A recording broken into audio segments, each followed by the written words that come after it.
So guys, we have a bit of a different one today. We are interviewing a Canadian farmer from Canada who's come to Russia and is planning to start a farm here. So we're going to find out more about what he plans on doing here in Russia, what he's gotten up to so far, some of the struggles and stuff, and thoughts about life here. So stay tuned and we'll get into the interview now.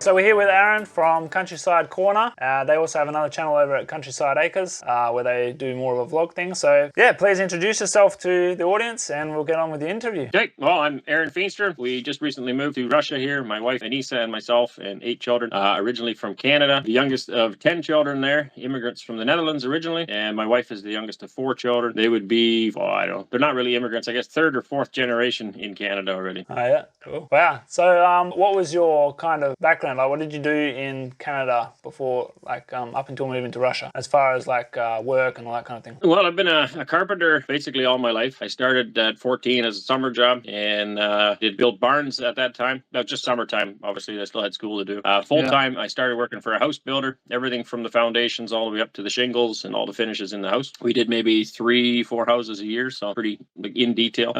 Eventually, I bought a farm. I grew up on a farm, cow dairy farm, and that was always what I wanted to do, but farming doesn't pay that well and it costs a lot to get started. So I swing a hammer in order to pay for my passion, which is farming. All right. Prior to coming here, we had a nice farm set up, 200 acres, where we grew vegetables and meat and stuff and sold to customers. Really enjoyed that, and then still swung a hammer to help pay for it all. Yeah, wow, that sounds good. So I noticed on your channel you mentioned you immigrated to Canada from Holland. Is that right? Yeah. So how old were you when you moved to Holland? Sorry, to Canada? 4 years old, 4.5, I guess. So you probably don't remember too much about it. Not a lot. I have like some vague little memories of the Netherlands, and I don't even know if they're like, you know how you can look at a picture and maybe build a memory from it too. So but I do remember standing on the stairs looking down at a bunch of suitcases, and I'm assuming that was probably when we left. But no, I barely have any memories. We've gone back. We used to go back every 5 years. For my grandparents' wedding anniversary. I'd have more memories from that than I would actually from when I was a child. Oh, so you still kept connection pretty good? Yeah, a little bit. I mean, my parents paid for the flight, so the whole family went back to the Netherlands. I haven't been back now since I was 16. I probably have somewhere around 50 cousins. I haven't counted in a while, but I don't know them real well. That's an unfortunate thing about moving. You do drift. For quite a few years, they kept a journal going. The family over there would, write stories and stuff in it, and we would as well. So the whole family would get this monthly publication to try to keep in touch. But that's a good idea. If you're not in each other's sphere, though, like it's hard to stay in touch, I think. Yeah, you do kind of become a little bit isolated. I've noticed even with my family as well, like, we call every other week, or we try to call every week, but you notice that you kind of, it's nice to catch up on what they're doing, but you're not really in their circle. You don't kind of have that same connection anymore. Yeah, it's one of the unfortunate things about moving. Yeah. So having been an immigrant from Holland to Canada, how did your parents react to the news that you guys were moving to Russia? Well, we kind of figured it wouldn't go over that well. A lot of the older generation has, a lot of people in general, but especially the older generation, and also especially from Europe, have a real negative idea of Russia. They lived through this Cold War mentality, and they can't get past that Russia might be something better now. So they didn't like it. I'm sure of that. But at the same time, and it's our decision to make, it's our family, our view to the future. We're trying to do what's best for them. I think now they can see through comments. I know especially my mother-in-law, because she's told me that through the comments, she can see that Russian people are very kind, very heartwarming, very nice. They've embraced us well and accepted us in. And it's been a real eye-opener. My one aunt as well, we were emailing back and forth quite a bit about moving here, and she was quite worried as well. And now she said, too, she's less worried because she's seen the comments, and it made her feel like this is not as scary of a place as maybe she would have thought.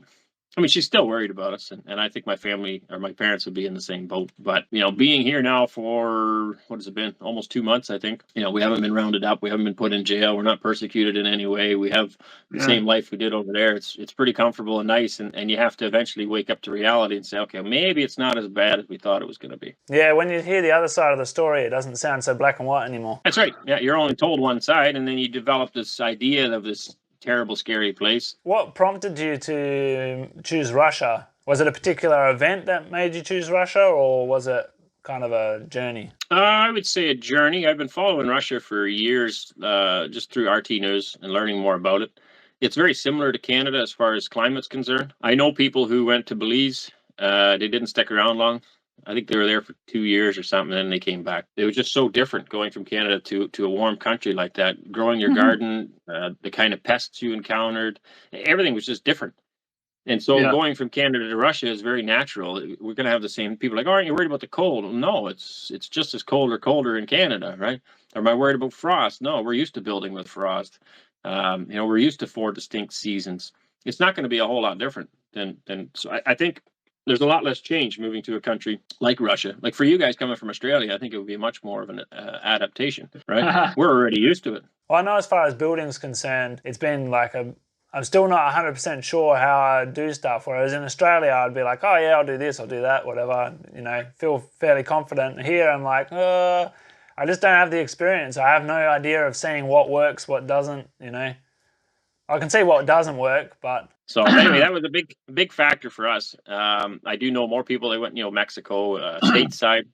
A bunch of different places, but climate was definitely one of the factors that we considered. Also, I found Russia to be one of the only strongest or strong nations that can stand up on its own 2 feet. So even with all the international pressure to conform to this or that new ideology, Russia doesn't need to do that. It doesn't have to. It doesn't need money from the West. A lot of these little countries survive on handouts, right? And in order for them to get that, they then have to conform to the ideas or the wishes of the West. And we were looking for a country that, maybe today if I move to country A, it'll be okay. But in 5 years, if they need money from the International Monetary Fund or from the UN or whatever, they'll have to conform to these new standards of human rights or whatever they call it.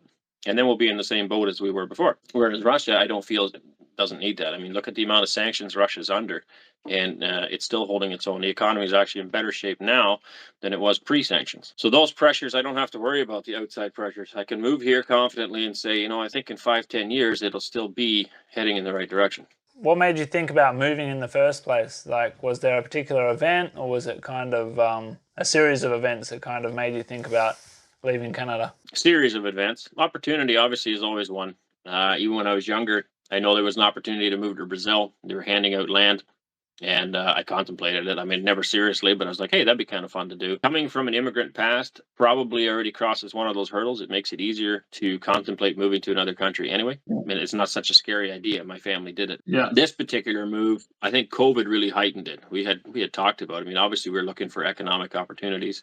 Within Canada, we had to remove multiple times.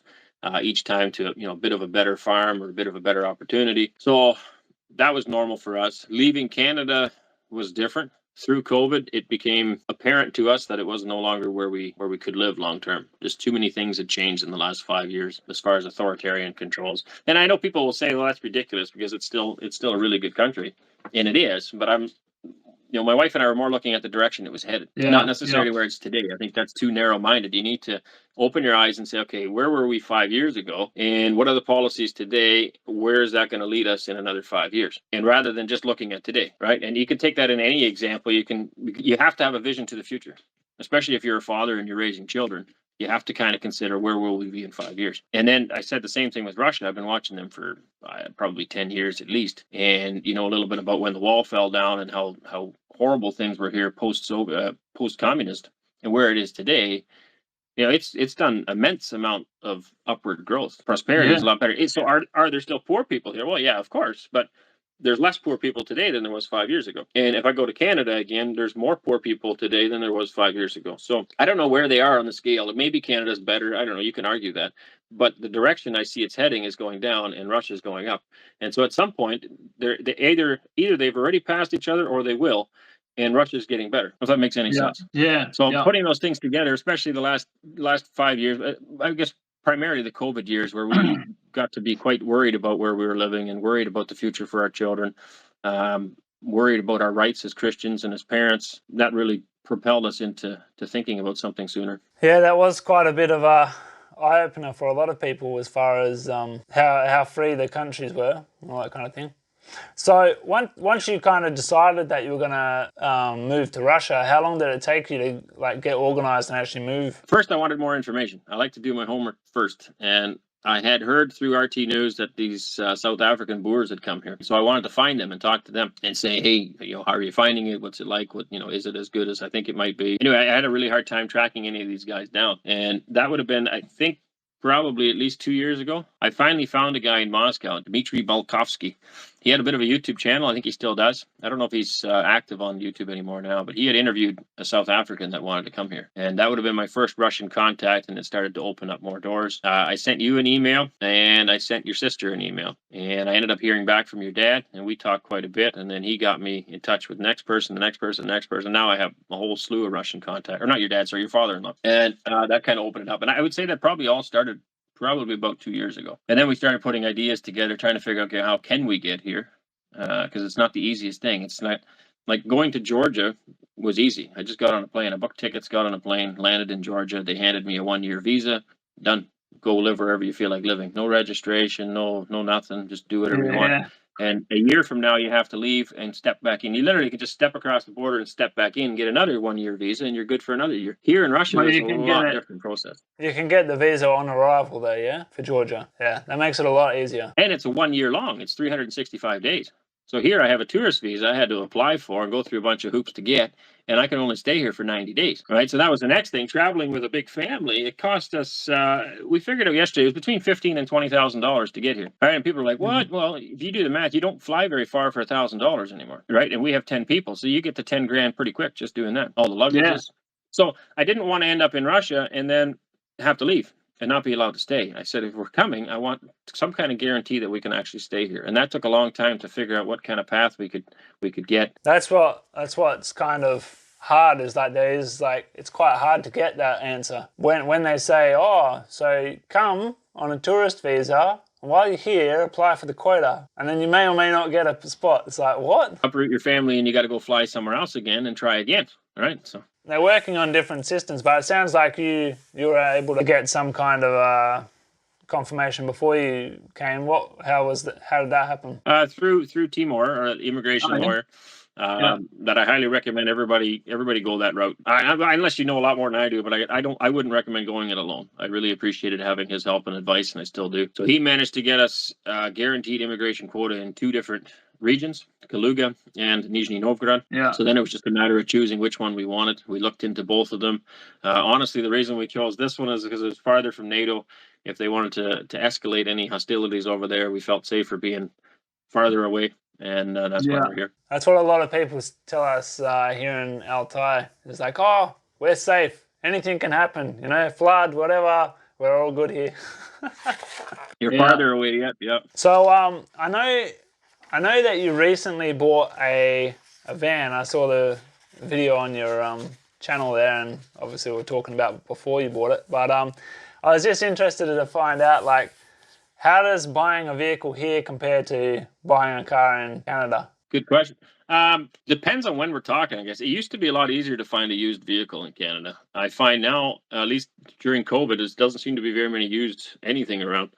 I think it might have something to do with the dollar as well, like used farm equipment too. It's really hard to find something decent because the Americans buy it up with the dollar being favorable for them. And I've heard the same thing with used cars. Yeah. So the last time we bought a van in Canada, we ended up having to go much higher in the price range that we would have wanted to, because we couldn't find anything decent in a cheaper price range. Before that, though, it was pretty easy. There was lots of used stuff around. I mean, obviously, we're in the market for a bigger vehicle than most people have, so you do have a smaller window of opportunity that way, but there was still enough around. There, they have safety checks regularly. Every time somebody switches ownership, a vehicle is safety. There's pretty good history on as far as kilometers and stuff. I was warned here lots of times that the kilometers might not actually be accurate. So I don't know if that's a thing here. So then it's like, well, then you don't have much confidence in what you're buying, right? This particular van, somebody that we know and trust here knows this other gentleman really well and completely trusts him. It's a single owner van. I mean, some of the paint's missing. It doesn't look that great, but it's been an amazing van so far, cruising it around. It's a nice little diesel van. There is lots available. The other thing that was different here is licensing requirements. So I am licensed for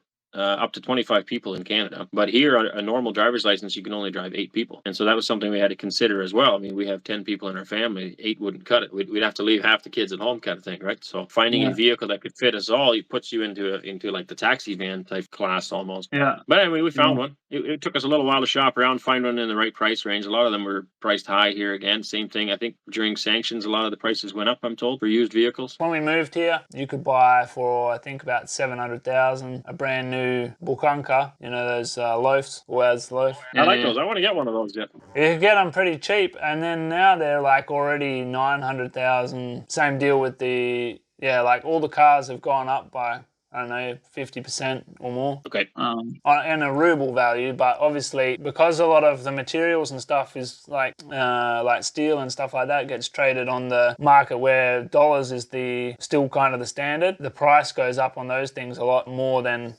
like local produce and stuff. So anything that gets exported would be a little bit higher. They do regulate that a bit, so we might see that come down a little bit more. A lot of the used vehicles here come from Europe though, or what?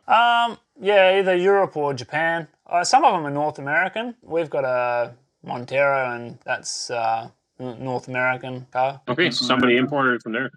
Yeah, and like down here, a lot of the farmers and stuff drive Rams or Raptors. Oh, I've seen one Dodge Ram here so far. I've seen one 2 or 3 weeks ago. There was a Dodge Ram drove by me. Yeah, no, there's brand new Tundras, brand new Rams, brand new Sequoias driving around down here. Okay. Like 20, that would feel like home. 2024. Oh, maybe not 24, 2023 for sure. So, like, as far as like looking for vehicles and stuff like that, how many vehicles did you end up looking at before you ended up finding one that was suitable? Well, online we looked at quite a few of them, and then I would send them to my the one contact I have here that speaks English and Russian, and he would kind of go over and say, "Wow, this one's probably no good, or that one's no good, or whatever."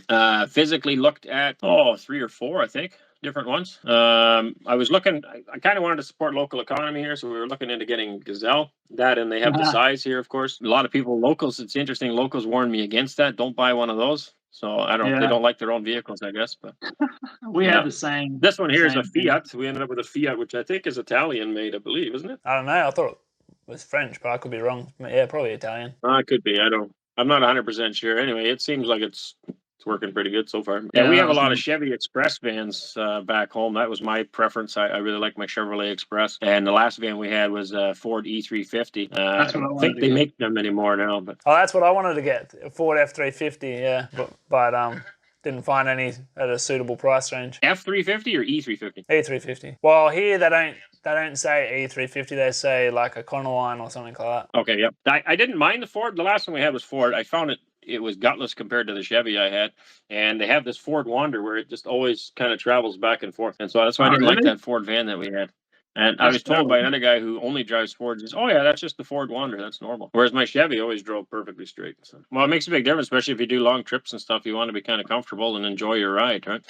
Residency would be, well, we have to apply. So within the next month, we'll have to apply for residency. Cool. And then we have 4 months, I think, from application time to we get to stay here another 4 months. In that time, where you either get accepted or denied, and then hopefully it's accepted. As far as I'm aware, basically, if you get the application in, you're pretty much shy of a criminal record or something like that. I don't think you'd have any, because they basically vet the application before they'll even let you submit it. So they make sure that all the stuff's right, and then they put it through, and it's just a formality. They could do it in 2 days, but they take 4 months to do it. I kind of gone about this kind of maybe a little bit backwards, but like I know you've been here for like almost 2 months now. What was your first, because you hadn't been to Russia before, had you? Nope, never. What was your first impression, and maybe even just like an impression of the family in general, stepping off the plane into Russia? Well, we were hit with cold air. We left Georgia, it was quite warm. Oh, yeah? And we got off the airplane here, I think it was minus 25 or something, I think, just off the top of my head. So kids were pretty happy about the snow. We were actually sick. Anissa and I had picked up a flu bug back in Georgia before coming, and the head was pounding. We just felt awful. We actually were tempted to cancel the flight. But then, you got to go through the whole thing and book again, and we decided we'll just go for it. I don't know exactly what I was thinking other than I wanted to go to sleep. But ultimately, driving through the countryside, we picked the perfect day to land. Not that it was our choice, but it was a beautiful sunny day. So sun was shining the whole time from Moscow all the way over here on the drive. And it was just nice, big, wide open fields we drove through. Sunshine glistening off the snow. Kids were super excited about the snow. Georgia, they don't really get a winter at all, right? It drops down. I mean, coldest it might get is 0. That's not really a winter. Sounds like So Australia. our kids being used to Canada and playing in the snow, they were pretty excited about it. They missed the snow for sure. Yeah, nice. Yeah. Other than that, I mean, we stopped at a couple of stores, like variety stores on the side of the road on the way here, and I was quite impressed by the quality of them. Again, same thing kind of as you. I figured everything would be more run down than it was. These were state-of-the-art, brand new gas station facilities, same as we'd find on any corner in America. They're similar layouts. You know, you got your chips and your snacks and your chocolate bars, your coffee, all that kind of stuff. So it wasn't different other than language, obviously. And that continues to be our theme. The main difference we find is language. Yeah. People don't look a whole lot different than they do back home either. So for anybody watching it and considering moving to Russia, if you've noticed the theme, learn Russian. Yeah. Very important. I wish we would have learned a lot more. Yeah. So now you've got a car and a place to stay and you're kind of getting set up. What's your kind of plans moving forward and where do you see yourself in 5 years? 5 years on a farm for sure. We're busy working on that right now. We have looked at a few different places and we're still working on some deals. There's a lot of stuff to figure out. We're not citizens, we're not residents even. Being here on a tourist visa, I don't really want to buy anything just in case the paperwork doesn't work out, and then what do you do, right? So, but we are trying to do the homework. Now that we're mobile, we can at least get out and see more. We'd like to do some more sightseeing. You know, we haven't really been out much. Anytime we needed to travel as a family, we have to get 3 taxis to go anywhere. Yeah. So either that or rent a bus, which isn't very practical. Now we've taken a couple of trips out to the countryside already. I'm hoping to see some more stuff. Today, we're actually going to go look at another farm. Not to buy, just to take a look at it and see what it's like. Be a nice chicken barn, I guess. So I'll have a video on that as well. So 5 years from now, yeah, we'll be on our own place. We're hoping to set up a farm where we grow everything and sell stuff. So we'll be selling vegetables, meat, eggs, milk, butter, cheese. You know, it takes time to build that all up, but that's our long-term goal. Yeah. And then run lots of acres, I guess. Land's cheap here, so we'll hopefully be able to help our children with their own farms. Right now, that's their desire. Yeah. And we're hoping to start buying up land. Well, we can't buy it yet, I guess, but kind of put our name on it, at least. If you could move again, are there some things that you do differently? Do you have any regrets as far as moving here? And what are things that you do differently if you had to do it again? I don't have any regrets with moving here. As far as doing things differently, I might have packed a few different things maybe. I don't know, it's always hard to say. I mean, we only had so much space. We got a lot of little kids. How many suitcases can you take? I regret not taking my tools along. Another thing, it's not really a regret, but I know I was like, hey, I got some favorite types of sweaters that I like over there that I bought a couple new ones of, and a pair of work pants, which now coming here, I mean, they sell the same one, so that was really quite dumb. I could have used that prime real estate in the suitcase for some of my tools instead, right? And we've had that a few times. So the kids wanted to really keep something, and now they're looking at it going, well, why did I take that along? I should have took this along instead. So I think I would recommend people really think through what they're going to need here or not need here. I'd like to have my tools here. I don't know if I regret not packing them at the time. I don't think I have any real regrets yet. Maybe in time. So far, everything's been going well, and we're still living out of our suitcases, so I can't really say if I'm missing anything or not. I think well, we've already touched on the immigration journey. You mentioned you used an immigration lawyer, so I presume that a lot of it's been fairly smooth then as far as the actual process of it. Yeah, I really recommend everybody do that. So a lot of the people that come to the channel and ask me for help there, I right away send them to Timur's website as well. Even if he's too busy, like right now I think he's not, but if he is too busy to help you, there's still a wealth of information on the website just as far as the different steps in the process, what kind of paperwork you need to get to get together. Because that in itself on the Canadian side took a long time. You know, to get all the right birth certificates, have to be long form with parents' names on them. All of it needs to be authenticated and then legalized. It's quite a process to go through before coming, and so I recommend people get on that, you know, as soon as they can. And then the language, of course, is a big one. Yeah. But having someone that knows how the process goes and working through that is a huge help. Trying to do it alone, I don't know how far we would have gone. Yeah, no, it's pretty difficult. We've done it all mostly by ourselves, and yeah, it's pretty difficult. Yeah, I can imagine. And even now, like, there's still stuff I'm like, I don't know. Then, you know, Timur handles it, so I just let him deal with it. Yeah, no, that's good. Paperwork here. I keep joking around about how I want to get a filing cabinet built with some backpack straps on it, because they just seem to love paperwork here, right? So like two drawer filing cabinet, I can put it on to go to town. So. We've got like this big bag that we take everywhere, and it weighs probably, I don't know, a good 8 kilos. You know, I carry it everywhere with me. If I walk around all day with it, my shoulder goes numb. Yep. I can believe But it. it's just got everything. So we were yeah. talking about this. In order to come here, you have to have a passport, but passport alone is not good enough. You need to have a visa to get here. So we had to apply for that. And then when you get here, you need a migration card, and you can't travel without that one. And don't lose And it. then now we have my registration card too. Don't lose And that then, migration card. No. So now there's those 4 documents. Now we have to have translations of a whole whack of different stuff. So there's more documents again. Anyway.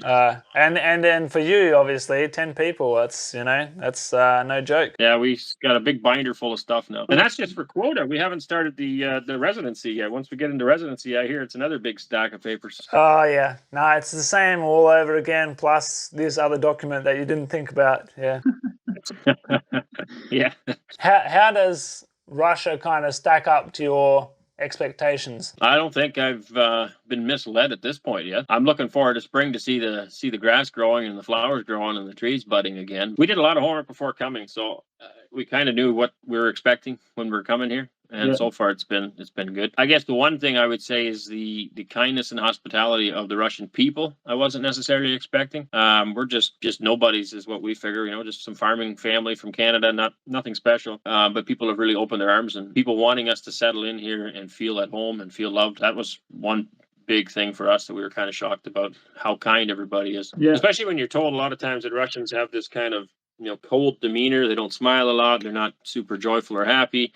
And we haven't found that to be the case either. You go to stores and people are very friendly and laughing and smiling. And now, especially, we're getting recognized a lot more. So people are, they wave a little bit more maybe than they would have when we first arrived. Yeah. No, it's been a great experience so far. Now you've got wheels. How long do we have to wait till you come down to beautiful Altai? We've already discussed it. My wife and I have. It's a 2-day drive. It takes take quite a while for us to get there. I think it's 24 hours of driving. So that's why I said to you earlier, if the weather was nicer, I'd get my tool bag and go help you guys build something maybe. Maybe we'll have to work it out in the spring yet. Once we buy a farm, it'll be a lot harder to get over there. It would be nice to do something before then. My wife's a little worried if we go to Altai, we won't come back. She thinks we'll like it too much. Well, yeah. I mean, what are you guys applying for? Temporary or permanent residence? We're applying for temporary first and then permanent. Yeah. So even if you did like it here, you'll have to spend a year over there anyway. But by that point, we might be, up to here in the farm and busy and never be able to move again. Who knows? It's a good area here. We do like the mountains. I love the view of the mountains in the background, and I mean some of the shots you guys have over there. It's just like wow. It's pretty spectacular. In Canada, we have the Rockies. Like from here, between here and Bisk, there's like kind of like undulating fields. So as you're driving in, you get all these undulating fields going up to the mountains. It's pretty beautiful. Oh, it'd be beautiful, especially when the grass is all nice and green. Yeah. So to wrap up, do you have any advice for other people wanting to make the move to Russia? Other than what we've already covered, I mean, language is huge. If you're serious about it, get started on the paperwork as soon as possible. I know the authentication process with the Canadian government for us took a long time, so each country probably would be different. When we first started, it was like, I think 15-day turnaround almost to get paperwork authenticated. The last time we did it, it took over 2 months. One of the last times I talked to the Russian embassy in Ottawa, I know they said they were getting calls every single day of people that were interested in leaving and coming to Russia. So I thought that was interesting as well. And the more that happens, the greater the backlog will be getting paperwork processed. If you're serious about it, get on it right away. You got to figure a way to get money here. That's still complicated. I'd like to get somebody on my channel sometime to better explain how that can still happen. But figuring that out, figuring out all your documentation. Language study is huge. Start something. We practiced the alphabet before coming, at least, so we could read a little bit. Yeah, some sentences at least. Get something going on language. Yeah, and then do your homework on where you're going to come here, of course. All right, sounds good. Thanks so much for coming on and talking to us here, and hopefully,